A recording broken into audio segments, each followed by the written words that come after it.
Welcome to Kathryn Raaker's World. Innovation, culture, adventure, fashion and health, artists, destinations, traditions.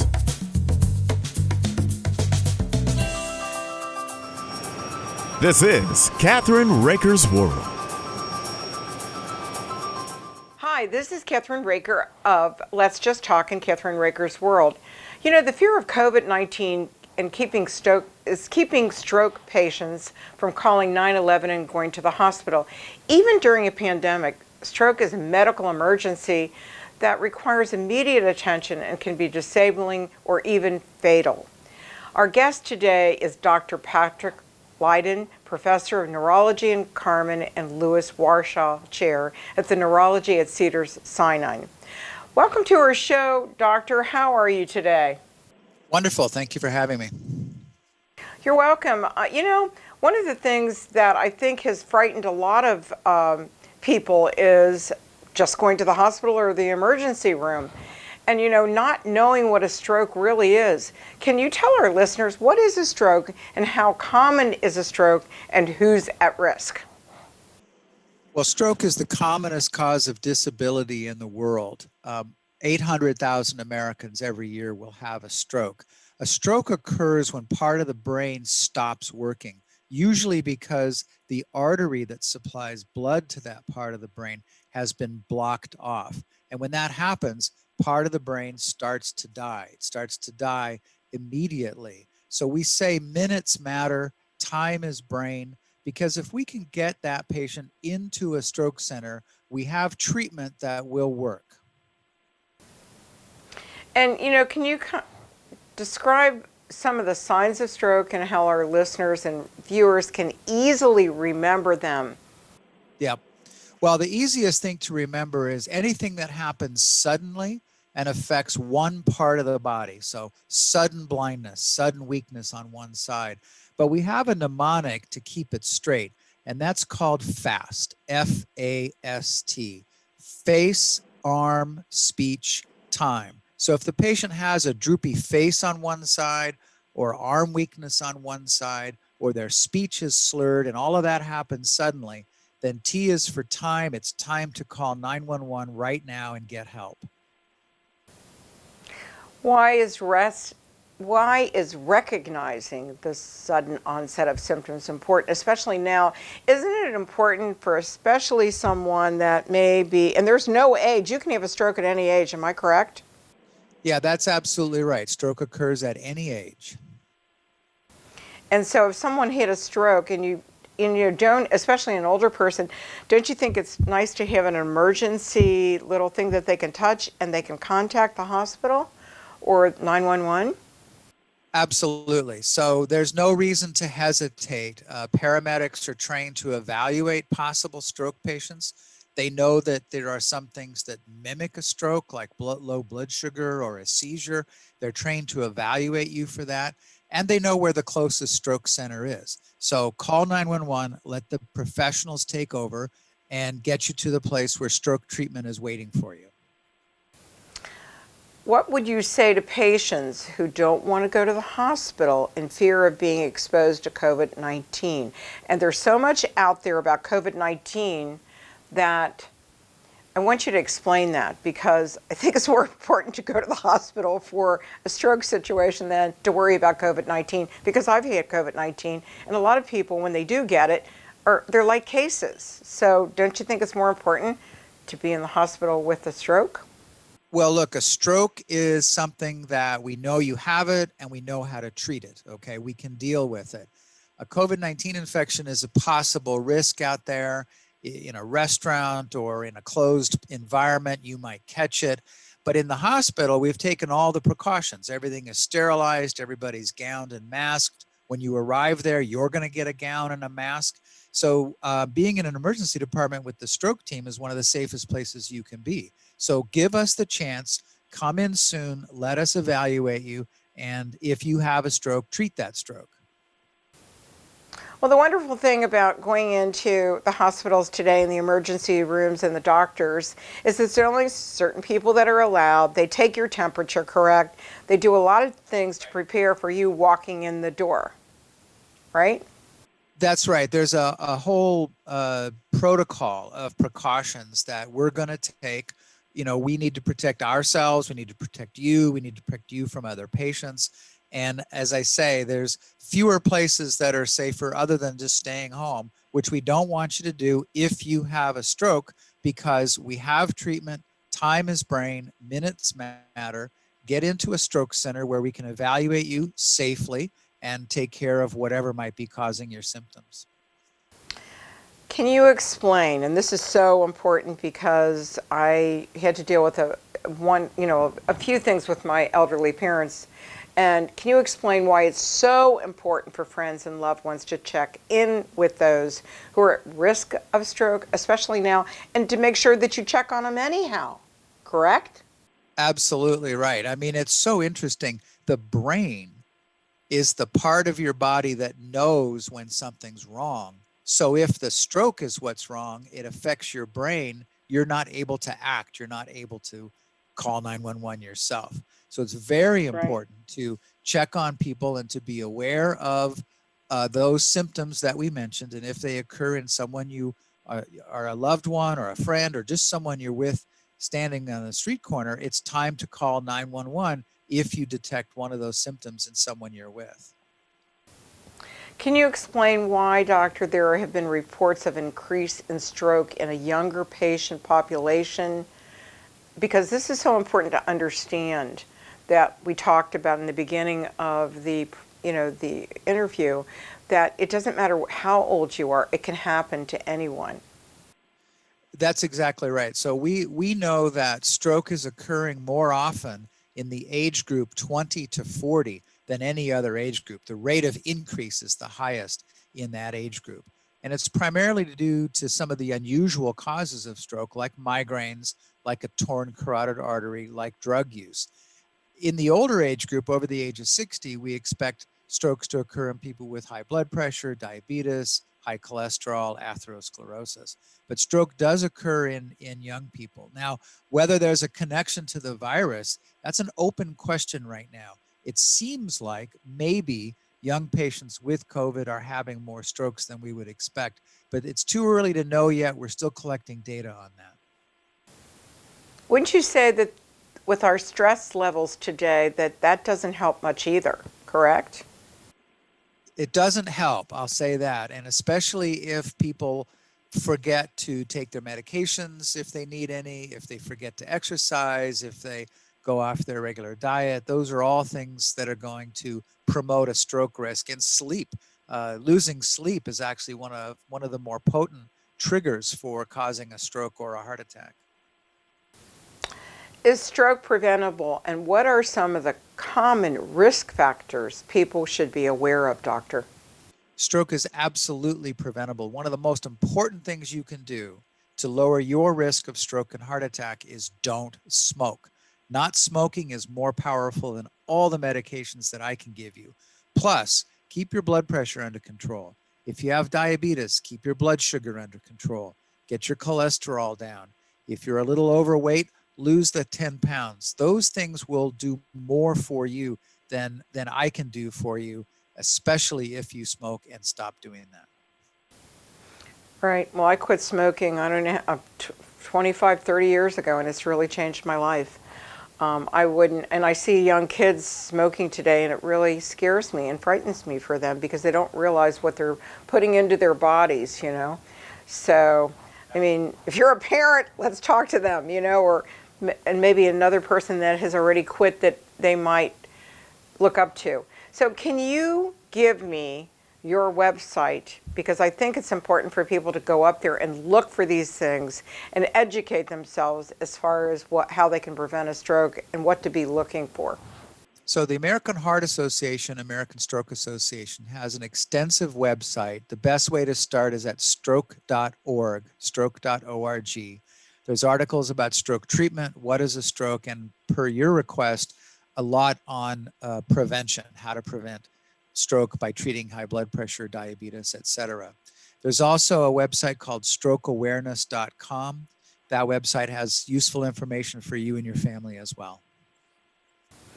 Doctor, I can't thank you enough for your mission and what you're trying to help us with, because it's so important to get that person to the hospital as soon as possible, because you can prevent a lot of other things from happening, and that's the reason why it's so important to call 911 or get to that person to the hospital. Am I correct? Absolutely right. Time is brain, minutes matter, act right now. Thank you for having me. And thank you so much, and we'll be right back after these important messages on Kathryn Raaker's Let's Just Talk and Kathryn Raaker's World. Thank you.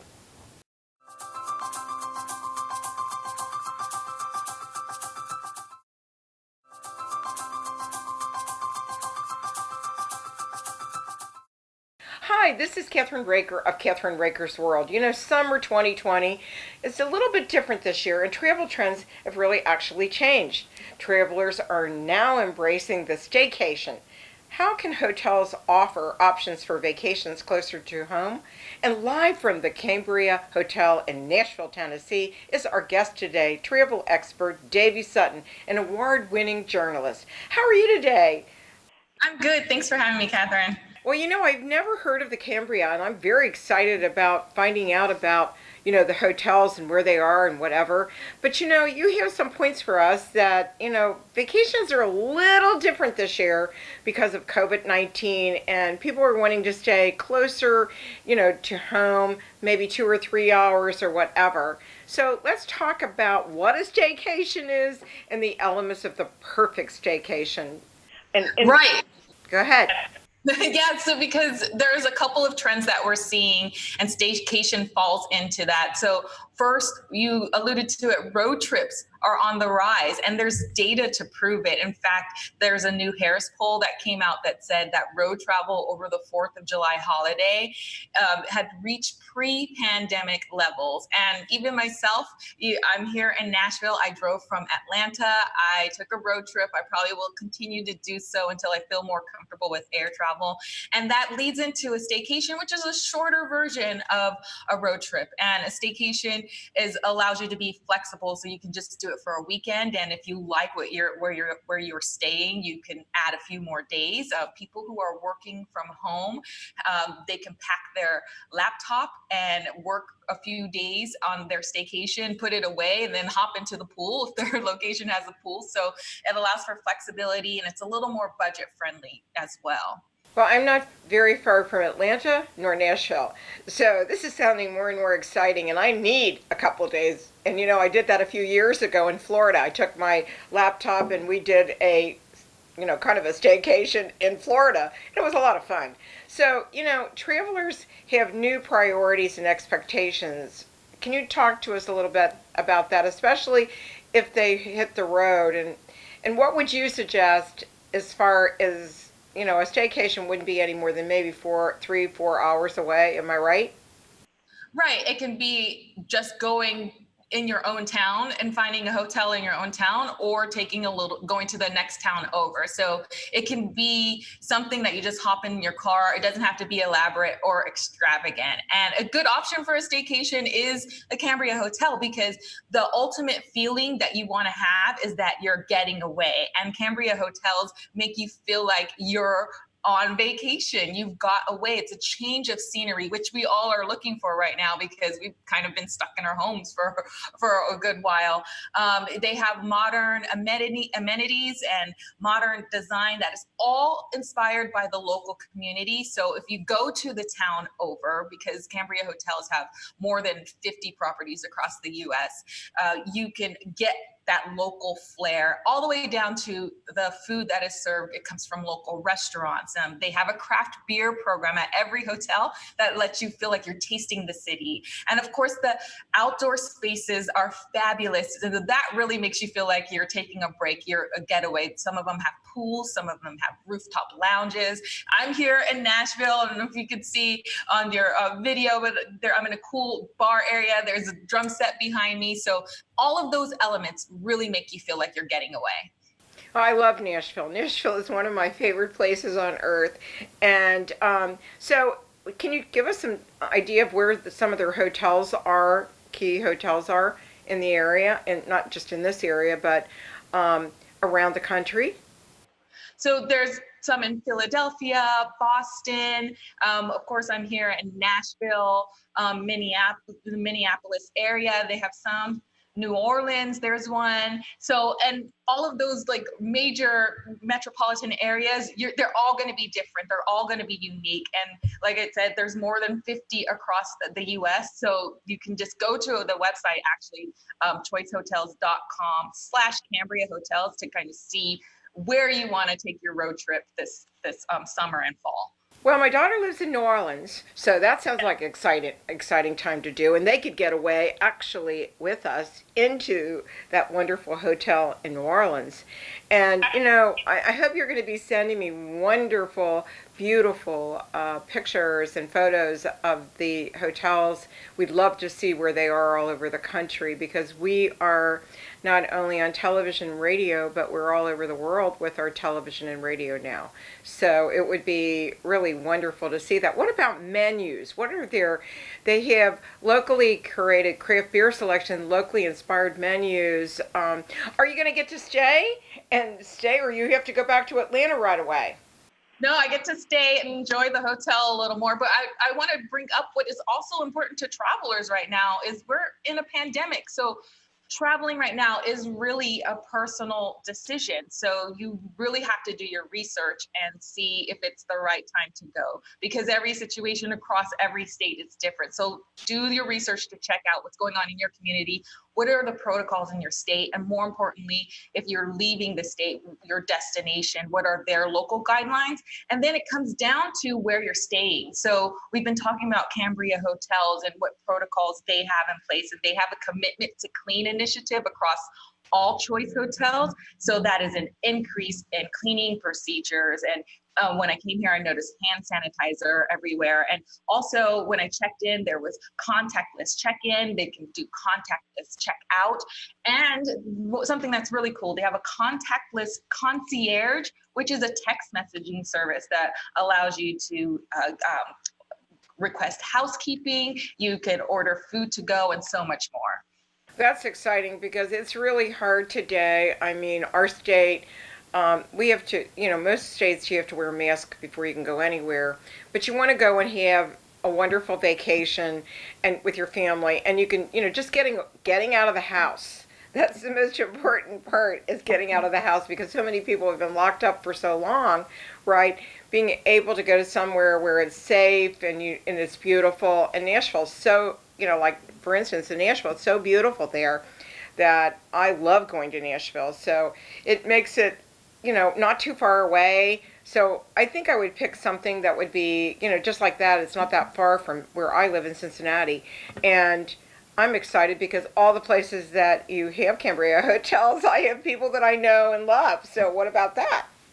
Yeah, another thing, traveling these days, you should also, traveler is concerned about safety, but also should be flexible. You need to be flexible to be able to change your plans.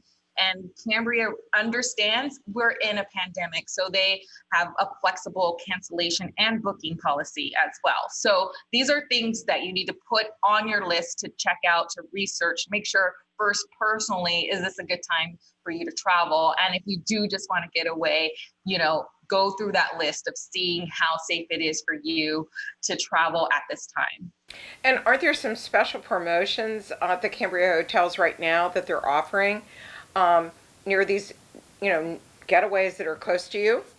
Yes. So if you are a part of the Choice Privileges program, there's lots of things that are in place. Right now, in particular, they're doing a 2-for-1. So you stay 2 days, you get 1 reward day free. And if you're already a Choice Privileges member, because we talked about them understanding we're in a pandemic, they are holding off anything that's going to expire on your points through 2020. And if you have an elite status, they will extend that through 2021. So you can go to the website to learn more information on what they're doing in the face of the pandemic. You can go to the website to see some of the fabulous properties. The website actually is choicehotels.com/Cambria. I can't thank you enough. You've made me really want to get in the car and go. So thank you so very much. And I know our audience, our listeners, and also our viewers will be very excited about the Cambria. Thank you so much, Dayvee, and enjoy your stay there. Thank you. Thanks for having me. We'll be right back on Kathryn Raaker's World after these important messages.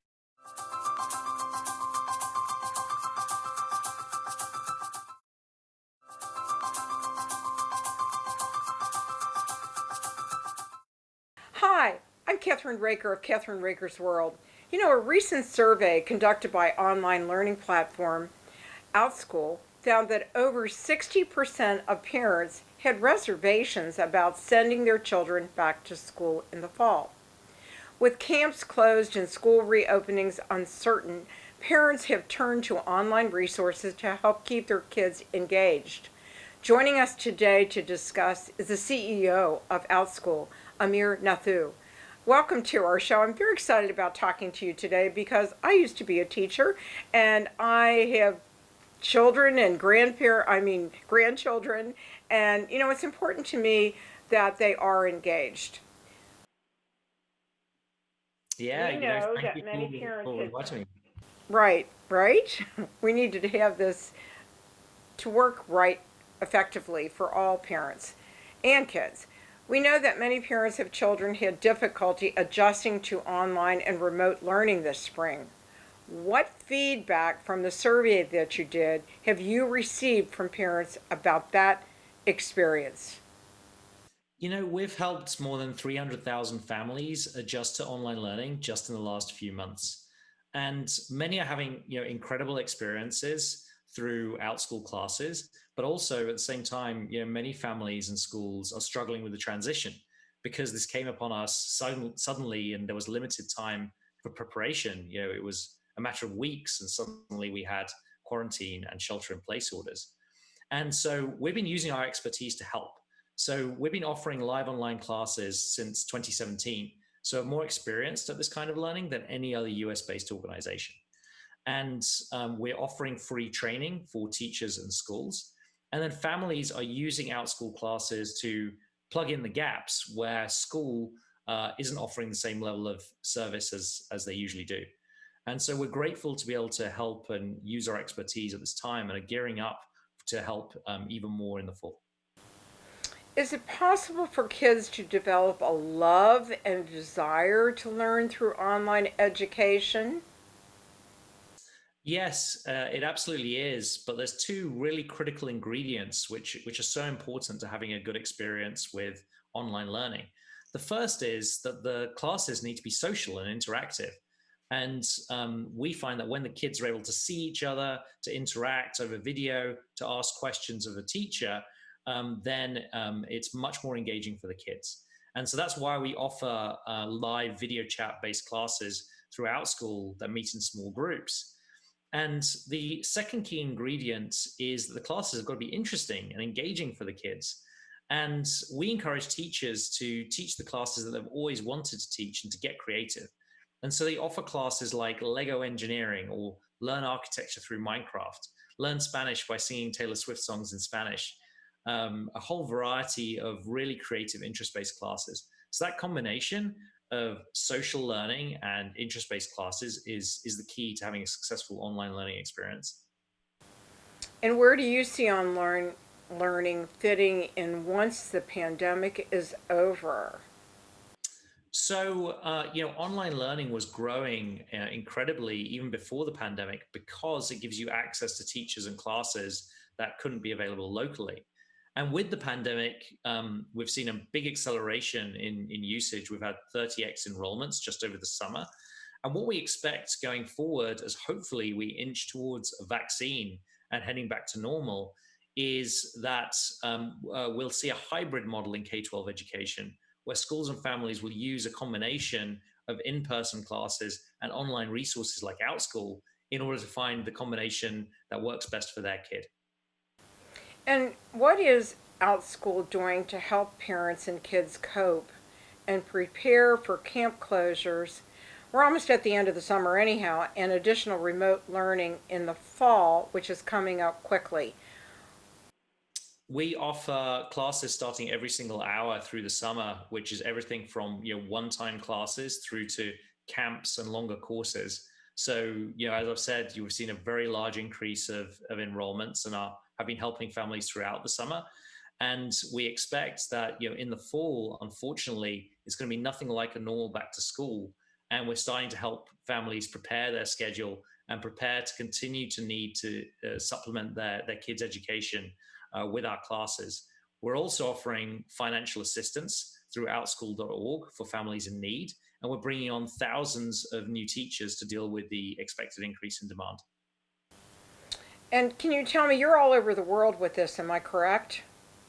That's right, all over the US and the world. And 95% of our classes have kids joining from more than one country. Well, I want to introduce you to Simul TV CEO, who would love to work with you. And we're planning on doing a lot of different things because we're all over the world with our programming. And I just want people to know where to go for more information, because this is very important to know and to actually help children that are having a hard time in certain subjects to be able to get through it when we do go back to school. And there are probably going to be a lot of schools going back this year, but they also need the advantage of having the online out of school as well. Am I correct? Absolutely. And people can visit outschool.com for more information and can sign up for free to see the whole range of classes that are available globally. Wherever you're at, you're able to access these classes. And we look forward to helping many more families and schools in the fall. Thank you so very much for joining us today on Kathryn Raaker's World. And we'll